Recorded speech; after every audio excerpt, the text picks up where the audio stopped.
Hi everyone, welcome to BI Desktop tutorial. So in today's lecture, I'm going to talk about date and time functions.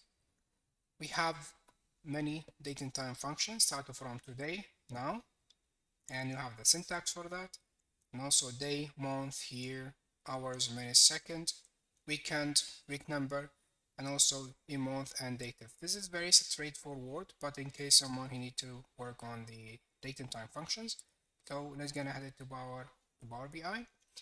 And from the you have the calendar lookup, you have the date in here. So if you need to create the day of week, you're gonna create a new columns, and we call it this is day of week equal to shift and enter, and this is weekday. So we use the weekday function, and we have just to put this is from the from the calendar lookup, and we have the date calendar lookup date based on this column. So if we need to identify the day of week, if it's Monday, Sunday, Monday, Tuesday, we have 1 to 7 based on the date in here.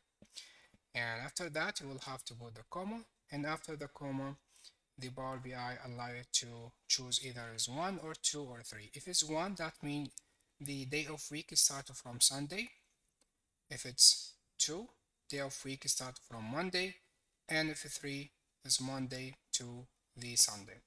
So since our data is starting from the day of week is started from Monday, so I was gonna head it and put 2 and close the parentheses and then just put enter, and you will have the day of week in here. It's based on the date in here, so this is number 3. This is Tuesday, and then you have 4, Wednesday, and then you have Thursday, and etc. Okay, so this is very straightforward, but in case someone need to work with these functions, we're gonna go, we need to from calendar lookup also.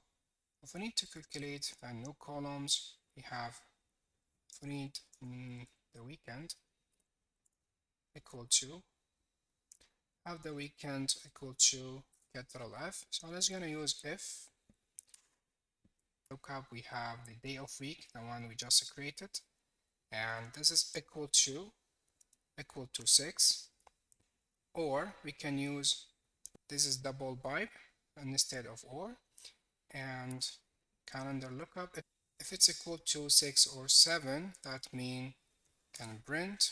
If this day of week equal to 6 or the day of week equal to 7, just print this is weekend, close. Otherwise print weekday. And just close this parenthesis, and you will have the weekend in here at the end. So if you have in here start of the, if you got 6 or 7, that means you have weekend, and if you got any others numbers, you will have this 3 weekend, this is weekday. You have a 3 weekday, 4 weekday, 6 is a weekend, start from weekend is, and you have in here, if you have 6, you have weekend, 5, you have weekday. Okay, and also we have, so we're gonna head it in here to the customer lookup, and we have in here the birth date. Customer lookup, we have the birth date. If you need to go for new columns, and we name it, this is a birth, this is birth year. So birth year equal to, well, you have to put just about year, and from year, and then you have to select the column. This is from customer lookup. From customer lookup, we have birth date, and if you close this one and enter, and you will have the birth of year. So this is a 19, can check this 1964, 1974, whatever. So this is very straightforward and simple way to use the date and time function, but in case some of you need to work on this date and time. So this is all you need to know in this lecture. So thank you for watching, and see you in the next video.